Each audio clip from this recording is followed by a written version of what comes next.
నమస్కారం ఘంటారావానికి స్వాగతం. ముందుగా ప్రధానాంశాలు. పుట్టపర్తిలో సీఎం జగన్ పర్యటన వేళ ఆంక్షల పర్వం. సెలవులిచ్చి ప్రైవేట్ బడుల బస్సుల్లో జనం తరలింపు.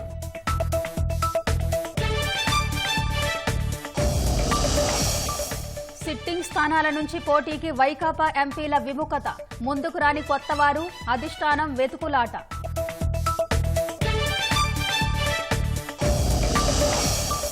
అరకొర శిక్షణతో పదవీ విరమణ డ్రైవర్కు ఆటోమేటిక్ బస్సు. ఆర్టీసీ అధికారుల నిర్లక్ష్యంతోనే విజయవాడ రోడ్డు ప్రమాదం.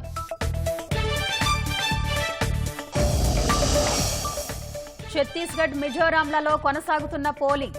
సుక్మా జిల్లాలో ఐఈడీ పేలి సీఆర్పీఎఫ్ జవాన్కు గాయాలు.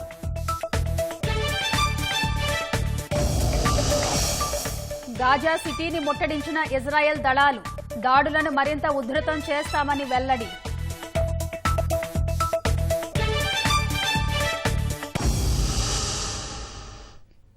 సీఎం జగన్ పర్యటన అంటే చాలు ఎక్కడా లేని ఆంక్షలతో ప్రజలు ఇబ్బందులు ఎదుర్కోవడం సర్వసాధారణమైంది. నేడు శ్రీ సత్యసాయి జిల్లా పుట్టపర్తిలో రైతు భరోసా నిధుల విడుదల కార్యక్రమానికి సీఎం వస్తున్న నేపథ్యంలో జిల్లా వ్యాప్తంగా అన్ని ప్రైవేట్ పాఠశాలలకు సెలవు ప్రకటించారు.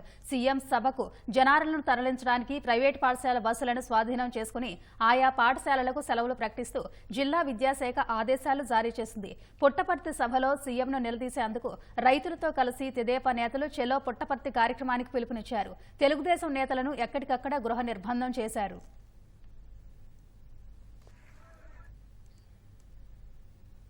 సీఎం జగన్ పర్యటనను నిరసిస్తూ నేడు చెలో పుట్టపర్తికి తెలుగుదేశం నేతలు పిలుపునిచ్చారు. దీంతో ఉమ్మడి అనంతపురం జిల్లాలో తెలుగుదేశం నాయకులను పోలీసులు ముందస్తు అరెస్టు చేస్తున్నారు. ఇక మరింత సమాచారం మా ప్రతినిధి లక్ష్మీప్రసాద్ అడిగి తెలుసుకుందాం. లక్ష్మీప్రసాద్, చెప్పండి, పోలీసులు తెలుగుదేశం నేతలు ఎవరెవరిని అదుపులోకి తీసుకున్నారు? నరీషా, ఉమ్మడి అనంతపురం జిల్లాల్లో ఈసారి తీవ్ర వర్షాభావ పరిస్థితులు నెలకొన్నాయి. రైతులు పూర్తిగా పంటలన్నీ ఎండిపోయి తీవ్రంగా నష్టపోయారు. అయితే ప్రభుత్వం నుంచి ఒక సమీక్ష కానీ రైతులను ఆదుకుంటామనే ఒక ప్రకటన కానీ చేయకపోవడంతో తెలుగుదేశం పార్టీ నేతలు మండిపడుతున్నారు. ఈ నేపథ్యంలోనే ముఖ్యమంత్రి జగన్మోహన్ రెడ్డి పుట్టపర్తి పర్యటనకు వస్తున్నారు. రైతు భరోసా ఏదైతే రైతు భరోసా పథకంలో రైతులకు ఆర్థిక ప్రయోజనాన్ని చేకూర్చే బటన్ నొక్కడానికి వస్తున్నట్టు చెప్తున్నారు. ఇది కేంద్ర ప్రభుత్వము రైతు భరోసా పథకాన్ని ఇస్తున్నట్లు ఈ రైతులకు తెలుగుదేశం నేతలు మొదటి నుంచి చెప్తూనే ఉన్నారు. అయితే దీనికి ఉట్టుట్టి బటన్ నొక్కడానికి వస్తున్నారు. జగన్మోహన్ రెడ్డికి సత్యసాయి జిల్లా పుట్టపర్తి పర్యటనకు వచ్చే అర్హతే లేదని చెప్పి తెలుగుదేశం నేతలు తీవ్రంగా విమర్శిస్తున్నారు. ఈ నేపథ్యంలోనే అడ్డుకారు. ఒకవైపు కరువు మీద ప్రకటన చేయకపోవడం, రెండోది రైతులను మోసగిస్తున్నారని ఆరోపణలు చేస్తూ చెలో పుట్టపర్తి కార్యక్రమానికి తెలుగుదేశం నేతలు పిలుపునిచ్చారు. ఈ నేపథ్యంలోనే నిన్న సాయంత్రమే మాజీ మంత్రులు కాల్వ శ్రీనివాసులు, పల్లె రఘునాథ్ రెడ్డి, మాజీ ఎమ్మెల్యే పార్థసారథులను పోలీసులు మడకశిరలో అంటే కరువు పర్యటనకు వెళ్లిన సందర్భంగా మడకశిరలో వీళ్ళనందరినీ అదుపులోకి తీసుకొని పెనుకొండ వద్ద ఒక హోటల్లో వీళ్లను నిర్బంధించడం జరిగింది. అదేవిధంగా ఇవాళ ఉదయం సీఎం పర్యటనకు వెళ్తున్న మాజీ మంత్రి శంకర్ నారాయణ వాహనాన్ని తెదేపా రాష్ట్ర కార్యనిర్వాహక కార్యదర్శి సవిత అడ్డుకొని నల్ల బెలూన్లు ఎగరేశారు. కార్యకర్తలతో కలిసి శంకర్ నారాయణ వాహనాన్ని అడ్డుకొని నినాదాలు చేశారు. నల్ల బెలూన్లు కూడా ఎగిరేయటంతో పోలీసులు వాళ్ళను అదుపులోకి తీసుకొని సవితతో పాటు కార్యకర్తలను అదుపులోకి తీసుకొని పెనుగొండ పోలీస్ స్టేషన్ కు తరలించడం జరిగింది. అదే విధంగా ఉమ్మడి అనంతపురం జిల్లాలో ఎక్కడికక్కడ తెదేపా నేతలను, తెదేపా కార్యకర్తలను పోలీసులు గృహ నిర్బంధం చేశారు.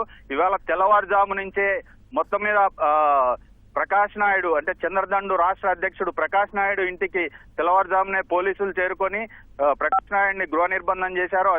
అదే విధంగా తెదేపా మాజీ ఎమ్మెల్యేలను, నాయకులను ఎక్కడికక్కడ అంటే చెలో పుట్టపర్తి కార్యక్రమాన్ని భగ్నం చేయడంలో భాగంగా ముందస్తు అరెస్టులు చేయడం జరిగింది. నరేష. లక్ష్మీప్రసాద్, ప్రస్తుతం జిల్లా వ్యాప్తంగా పరిస్థితి ఎలా ఉంది? అంటే నిన్నటి నుంచి అంటే ఈ అధికారులు ముఖ్యమంత్రి పర్యటన సందర్భంగా అధికారులు తీసుకున్న కొన్ని నిర్ణయాలు తీవ్ర విమర్శలకు దారితీస్తా ఉంది. ముఖ్యంగా 401 ప్రైవేటు వాహనాలను జనాన్ని తరలించడానికి సీఎం సభకు జనాన్ని తరలించడానికి ఉపయోగిస్తున్నారు. అయితే ఈ 401 వాహనాల్లో పూర్తిగా ప్రైవేటు పాఠశాలకు సంబంధించిన వాహనాలే ఉన్నాయి. ప్రైవేటు పాఠశాలలకు సెలవు ఇవ్వాలని చెప్పి డిఈఓ సత్యసాయి జిల్లా డిఈఓ విద్యాశాఖాధికారి ఆయన అధికారికంగా సర్క్యులరు విడుదల చేయడం పట్ల తీవ్రంగా విద్యార్థి సంఘాలు, విద్యార్థుల తల్లిదండ్రులు తీవ్రంగా విమర్శిస్తున్నారు. ఇలాంటి సందర్భము గతంలో ముఖ్యమంత్రి పర్యటనలు జరిగినా ఇలాంటి పాఠశాలలకు సెలవులు ఇచ్చే సందర్భాలు ఎప్పుడూ లేవని విద్యార్థుల తల్లిదండ్రులు కూడా తీవ్ర అసహనం వ్యక్తం చేస్తున్నారు. నరేష, ధన్యవాదాలు లక్ష్మీ ప్రసాద్.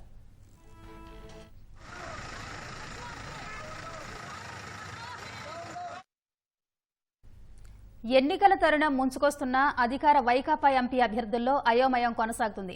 ఒకరిద్దరు మినహా మిగిలిన సిట్టింగ్ ఎంపీలంతా మళ్లీ లోక్సభకు పోటీ చేసేందుకు విముఖత చూపుతున్నారు. తాము అసెంబ్లీ బరిలో నిలుస్తామంటూ భీష్మించుకు కూర్చున్నారు. కొత్తవారు సైతం ఎంపీ టికెట్ వద్దంటూ జారుకుంటున్నారు. మంత్రులు సైతం ముఖం చాటేస్తూ ఉండటంతో వైకాపా అధిష్టానం కొత్త అభ్యర్థుల కోసం అన్వేషిస్తోంది. అసలే అధికార పార్టీ, ఆ పైన 150 ఎమ్మెల్యేల బలం, 99% హామీలు అమలు చేశామంటూ గొప్పలు. అంతటి చరిత్ర ఉన్న పార్టీ తరఫున రానున్న ఎన్నికల్లో నిలబడాలంటే ఎంతటి పోటీ ఉంటుందో ఊహించుకోవచ్చు. కానీ రాష్ట్రంలో విచిత్ర పరిస్థితి నెలకొంది. సిట్టింగ్ స్థానాల నుంచి పోటీకి దిగేందుకు వైకాపా ఎంపీలు విముఖత చూపుతున్నారు. టికెట్ ఇస్తామని ఆశ చూపుతున్నా కొత్తవారు ముందుకు రావడం లేదు. రోజురోజుకు మస్కబారుతున్న జగన్ ప్రాభవానికి తోడు తెలుగుదేశం జనసేన పొత్తు ప్రభావం ఉంటుందని కొందరు ముందే కాడిపడేస్తున్నారు. 2019లో 25కి 22 సీట్లు గెలుపొందిన వైకాపాకు మరో 6 నెలల్లో లోక్సభ ఎన్నికలు జరగబోతుండగా అభ్యర్థుల కోసం వెతుక్కోవలసిన పరిస్థితి నెలకొంది. కొందరు మంత్రులను ఈసారి ఎంపీ స్థానాల్లో నిలుపుదామని పార్టీ ప్రయత్నిస్తుంటే వారు భయపడి అధిష్టానం ముందు మొహం చాటేస్తున్నారని సమాచారం.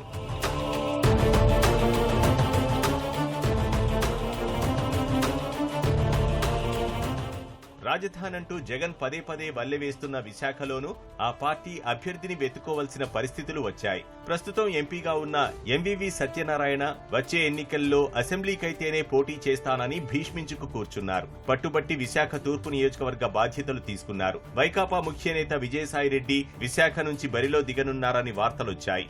వాటిని బలపరుస్తూ ఆయన అక్కడే ఉండి కొన్నాళ్లు రాజకీయాలు చేశారు. కానీ ఆ తర్వాత విజయసాయి అక్కడి నుంచి మెల్లగా బయటపడ్డారు. దీంతో విశాఖ ఎంపీ స్థానం ఖాళీగా ఉంది. గత ఎన్నికల్లోనే శ్రీకాకుళం నుంచి ఎవరూ లేక దువ్వాడ శ్రీనివాస్ ను బరిలో నిలిపి చేతులు కాల్చుకున్న వైకాపా ఆయన్ను లోక్సభ నియోజకవర్గ బాధ్యతల నుంచి తప్పించినా ఇప్పటి వరకు కొత్త అభ్యర్థిని ఖరారు చేయలేకపోయింది. విజయనగరం ఎంపీ వెల్లాన చంద్రశేఖర్ సైతం అసెంబ్లీకే పోటీ చేస్తానంటున్నారు. ఆయన కోరుకున్న అసెంబ్లీ స్థానం ఇప్పుడు ఖాళీ కాకపోవడంతో మరో సీటును వైకాపా అధిష్టానం ఇవ్వజూపింది. అక్కడికి వెళ్లలేని పరిస్థితుల్లో ఈసారికి అన్యమనస్కంగానే ఎంపీగా బరిలో దిగేందుకు ఆయన సిద్ధమవుతున్నట్లు సమాచారం.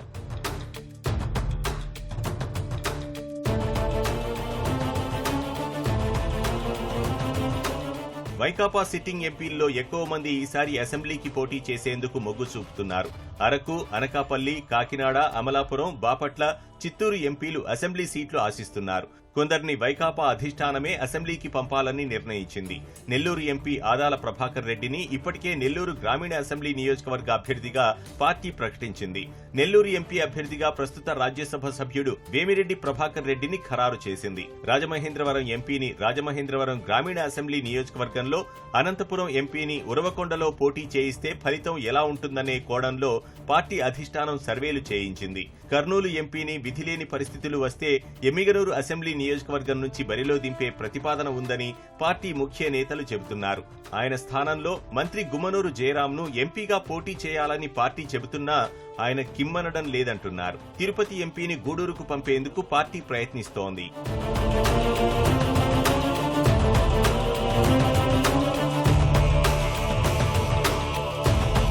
నర్సాపురం ఎంపీ రఘురామకృష్ణరాజు పార్టీ అధినాయకత్వం విభేదించిన వెంటనే ఆ నియోజకవర్గ పార్టీ సమన్వయకర్తగా గోకరాజు రంగరాజును వైకాపా నియమించింది.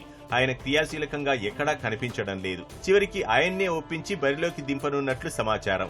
ఇటీవల ఓ దివంగత సీనియర్ నటుడి భార్య పేరును వైకాపా వర్గాలు ప్రచారం చేసినా స్పష్టత రాలేదు. ఏలూరు ఎంపీ కోటగిరి శ్రీధర్ ఈసారి ఎన్నికల్లో పోటీ చేయబోనని వైకాపా అధిష్టానానికి చెప్పేశారంటున్నారు. అక్కడ కొత్తవారిని ఎవరిని తెరపైకి తీసుకురాలేదు. ఓ మాజీ మంత్రిని ఎంపీగా పోటీ చేయించాలని పార్టీ భావిస్తున్నా ఆయన దూరంగా ఉంటున్నట్లు తెలిసింది. విజయవాడలో గత ఎన్నికల్లో పోటీ చేసిన పీవీపీ ఓడిపోయినప్పటి నుంచి ఇప్పటి వరకు మళ్లీ పార్టీలో కనిపించలేదు. ఎవరిని ఇన్ఛార్జిగా నియమించలేదు. ఈ స్థానంలో ఇప్పుడు ఒక బీసీ మంత్రిని నిలబెట్టేందుకు వైకాపా అధినాయకత్వం ప్రయత్నిస్తున్నా ఆయన తప్పించుకు తిరుగుతున్నారంటున్నారు. గుంటూరులో గత ఎన్నికల్లో పోటీ చేసి ఓడిపోయిన మోదుగుల వేణుగోపాల్ రెడ్డి తాను గతంలో గెలిచిన నరసరావుపేట లోక్సభ స్థానానికి వెళ్లేందుకు ఆసక్తి కనబరుస్తున్న సిట్టింగ్ ఎంపీ శ్రీకృష్ణదేవరాయలను గుంటూరుకు మార్చాలన్న పార్టీ ప్రయత్నం కొలిక్కి రాలేదని సమాచారం. గుంటూరులో మాజీ క్రికెటర్ అంబట్ రాయుణ్ణి బరిలోకి దించేందుకు ఆయన్ను నియోజకవర్గంలో తిప్పినా అది జనంలోకి పెద్దగా వెళ్లలేదని భావనలో వైకాపా అధిష్టానం ఉందంటున్నారు. ఇప్పటికైతే గుంటూరులో ఎవరన్నది తేలలేదు. ఒంగోలు ఎంపీ మాగుంట శ్రీనివాసులు రెడ్డి వచ్చే ఎన్నికల్లో తన కుమారుడు బరిలో నిలవబోతున్నట్లు ప్రకటించారు.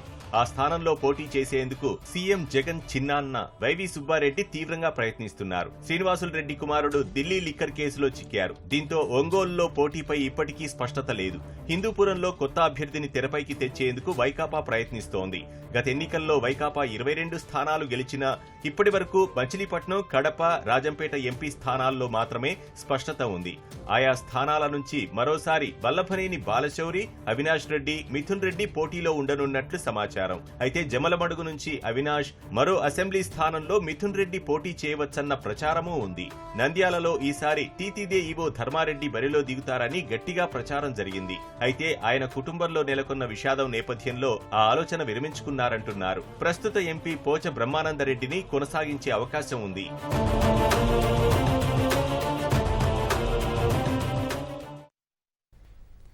విజయవాడ బస్టాండ్లో సోమవారం జరిగిన బస్సు ప్రమాద దుర్ఘటనకు ఆర్టీసీ అధికారులే కారణమనే విమర్శలు వినిపిస్తున్నాయి. డ్రైవర్కు సరిగ్గా శిక్షణ ఇవ్వకుండానే ఆటో ట్రాన్స్మిషన్ బస్సులో విధులు వేయటమే ఘోరం జరగడానికి కారణంగా తెలుస్తోంది.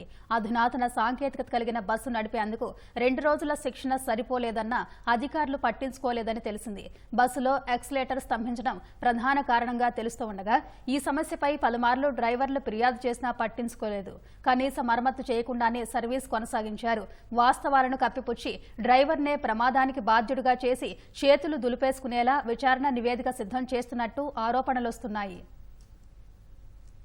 ఆర్టీసీ బస్సులో ప్రయాణం సురక్షితం అనేది నినాదం. కానీ బస్సుల్లో ప్రయాణమే కాదు, ఆర్టీసీ బస్టాండ్లలో నిరీక్షణ కూడా ప్రమాదకరం అనేలా సంస్థ తీరు మారిపోయింది. కొంతకాలంగా ఆర్టీసీ బస్సులు ప్రమాదానికి గురవుతుండటం ఆందోళన కలిగిస్తుండగా తాజాగా విజయవాడ బస్టాండ్లోని ప్లాట్ఫామ్ పైకి బస్సు దూసుకెళ్లి 3 చనిపోవడం సంస్థ బస్సులు ఎంత ఘోరంగా ఉన్నాయనే దానికి నిదర్శనంగా నిలిచింది. 85 రోజుల్లో పదవీ విరమణ చేయనున్న డ్రైవర్కు బలవంతంగా ఆటోమేటిక్ ట్రాన్స్మిషన్ విధానంలో బస్ విధులకు పంపడం, దీనిపై ఆయనకు పూర్తి అవగాహన లేకపోవడం ప్రమాదానికి ఓ కారణమైతే బస్ ఎక్సిలేటర్ ఫెడల్ ఇరుక్కుపోతుందని సరిచేయాలని డ్రైవర్లు ఫిర్యాదు చేసినా పట్టించుకోకుండా నిర్లక్ష్యం చూపడం మరో కారణం. అధికారులు మాత్రం కేవలం డ్రైవర్ తప్పిదం వల్లే ఇదంతా జరిగిందనేలా నివేదిక సిద్ధం చేస్తున్నారనే ఆరోపణలు వినిపిస్తున్నాయి.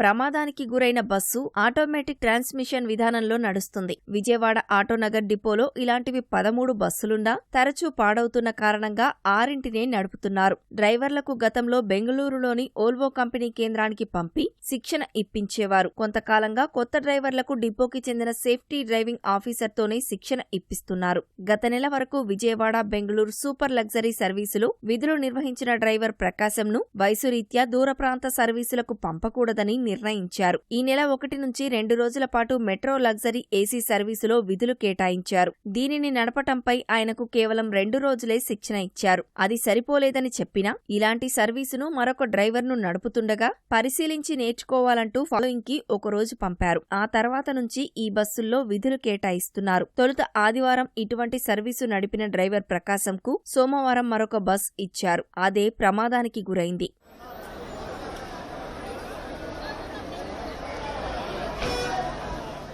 ప్రమాదానికి గురైన బస్సులో కొంతకాలంగా ఎక్సిలేటర్ సెన్సార్ సమస్య ఉంది. ఎక్సిలేటర్ తొక్కినప్పుడు, కాలు లేపనప్పుడు దాని కింద రోలర్ ముందుకు వెనక్కి కదులుతుంది. ఇది సెన్సార్కు అనుసంధానమై ఉంటుంది. కొంతకాలంగా సెన్సార్ స్ట్రక్ అవుతోందని, ఫెడల్ తొక్కి దానిపై కాలు తీసినప్పుడు వెంటనే పైకి రాకుండా అలాగే ఉండిపోతోందని డ్రైవర్లు గుర్తించారు. దీనివల్ల కొన్నిసార్లు బస్ ఒక్కసారిగా ముందుకు జంప్ అవుతుందని డ్రైవర్లు చెబుతున్నారు. ప్రమాదానికి గురైన బస్ నడిపిన డ్రైవర్ కూడా ఇదే విషయం చెబుతున్నారు. వారం కిందట ఒక డ్రైవర్, ఆదివారం ఈ బస్సు నడిపిన మరో డ్రైవర్ సైతం రిపేరేట్ గ్యారేజ్ షీట్లో ఎక్సిలేటర్ సమస్యను సరిచేయాలని రాసినా పరిష్కరించకుండా వదిలేశారు. సోమవారం ఉదయం విజయవాడ బస్టాండ్లో బస్ డ్రైవర్ ఫార్వర్డ్ మోడ్లో ఉండగా రివర్స్ మోడులోకి మార్చినట్లు భావించి ఎక్సిలేటర్ తొక్కారని, అది స్ట్రక్ అయ్యి ఒక్కసారిగా ముందుకు కదిలి ప్లాట్ఫామ్ పైకి దూసుకెళ్లిందని కొందరు డ్రైవర్లు చెబుతున్నారు. అది బండి ఎక్సిలేటర్ పట్టుకుపోతుందండి.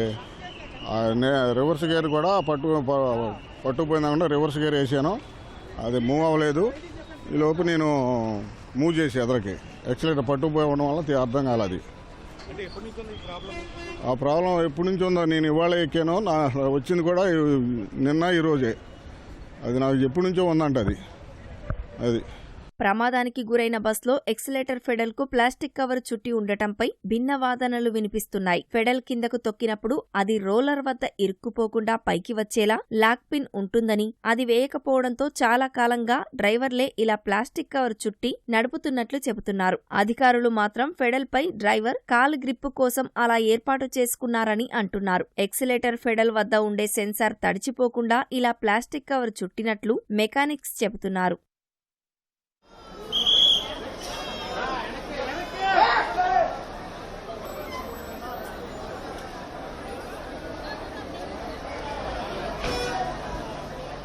ప్రమాదానికి గురైన బస్సు 10,65,000 కిలోమీటర్లు తిరిగింది. ఇవి తరచూ మరమ్మతులకు గురవడం, మార్గమధ్యలో ఆగిపోవడం జరుగుతూనే ఉంది. ఈ బస్సులు నిర్దేశిత కిలోమీటర్లు ప్రయాణించాక వాటి ఎలక్ట్రానిక్ పరికరాలన్నీ కొత్తవి వేయాలి. కానీ ఆ ఊసే ఉండటం లేదు. డ్రైవర్ ప్రకాశం ఇటీవల ద్విచక్ర వాహనంపై వెళ్తుంటే కింద పడటంతో సిక్ లీవ్ తీసుకున్నారు. తర్వాత నుంచి విధులకు వస్తున్నారు. వాస్తవానికి ఆయనకు సోమవారం వారాంతపు సెలవు. అయితే కొద్ది రోజుల తర్వాత ఆయనకు 2 రోజుల సెలవు కావాలని అధికారులను కోరినట్లు తెలిసింది. వాటిని సర్దుబాటు చేసేందుకు సోమవారం సెలవు అయినా విధులు నిర్వహించాలని సూచించడంతో విధులకు వచ్చినట్లు తోటి ఉద్యోగులు చెబుతున్నారు.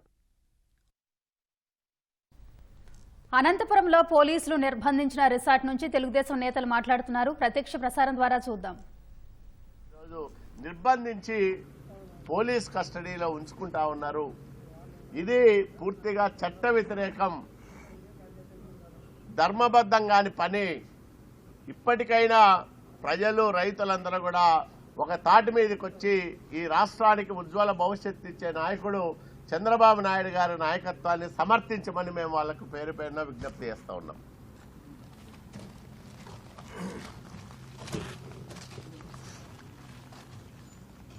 అనంతపూర్ జిల్లా కరువు కాటకాలకి నిలమైనటువంటి జిల్లా అనంతపూర్ జిల్లా. కరువు అనేది అనంతపూర్ జిల్లా కొత్తది కాదు.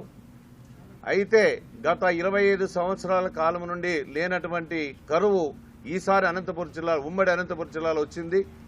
అదేవిధంగా అనంతపూర్ జిల్లాలో ముఖ్యంగా హిందూపురం ప్రాంతం దాదాపు 21 మండలాలు కరువు మండలాలుగా ప్రకటించడం జరిగింది. దాదాపు రాష్ట్రంలో 108 మండలాలను మాత్రమే గుర్తించడం జరిగింది. అయితే నిన్నటి రోజున జాతీయ పార్టీ అధ్యక్షులు వారి కోరిక మేరకు అనంతపూర్ జిల్లా పర్యటన కార్యక్రమంలో భాగంగా మారుమూల ప్రాంతమైనటువంటి మడకసిర ప్రాంతంలో ఉన్నటువంటి కోడిపల్లి అయితేనేమి, కదిరేపల్లి అయితేనేమి, ఆ ప్రాంతాల్లో వేరుశనగ వెండిపోయింది.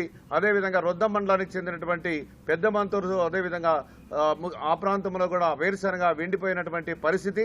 అదేవిధంగా పంటలన్నీ కూడా ఎండిపోతున్నటువంటి తరుణం.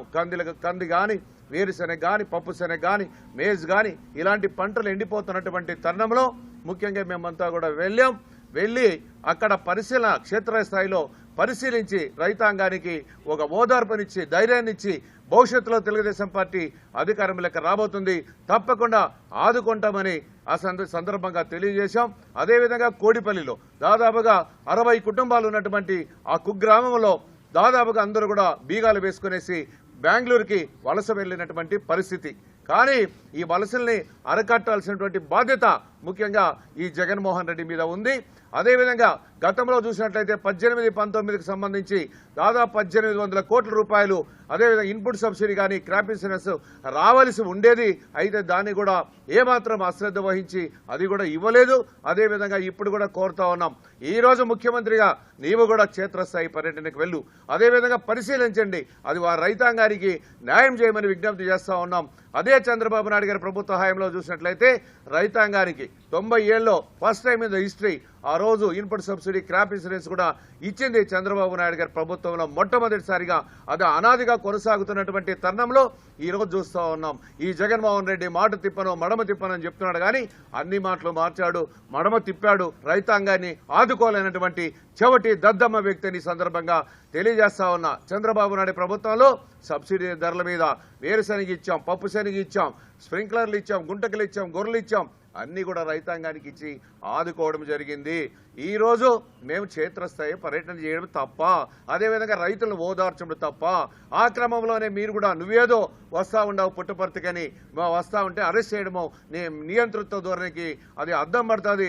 అదేవిధంగా ప్రతిపక్షాల వాణి ఎవరైనా మీ ప్రభుత్వాలు తప్పు చేసినప్పుడు మేము తప్పకుండా మా వాణిని వినిపిస్తాం. ఈ ముఖ్యమంత్రిగా ఉన్నటువంటి సందర్భంలో నీకు కూడా మా విజ్ఞప్తి, రైతుల పక్షాన మా విజ్ఞప్తులు నీకు తెలియజేసి రైతులకు మేలు జరిగినటువంటి ఉద్దేశంతో చలో పుట్టపర్తిని పిలిపించాం. కానీ దానికి భయపడేసి ఈరోజు ఎక్కడ పడితే అక్కడ అరెస్ట్ చేయడం ఇది తగదు. అదేవిధంగా చంద్రబాబు నాయుడు ప్రభుత్వంలో కూడా మీరు కూడా పోరాటాలు చేసినప్పుడు ముఖ్యమంత్రిగా ఆయన కూడా స్పందించడం జరిగింది. మీ రిప్రజెంటేషన్ కూడా తీసుకోవడం కూడా జరిగిందని ఈ సందర్భంగా తెలియజేస్తా. ఇది ఎన్నో రోజులు కొనసాగదు. ఈ నియంత పాలన, హిట్లర్ పాలన తొందరలోనే అందరూ కూడా రైతాంగం సమాయత్తమై మీకు తుదమెట్టించడం జరుగుతుంది. మీ సముద్రంలో పారివేయడం కూడా జరుగుతుంది. ఈ సందర్భంగా హెచ్చరిక చేస్తూ రైతాంగానికి ఇప్పుడే కళ్ళు తెరిచి న్యాయం చేయమని కోరుతా ఉన్నాను.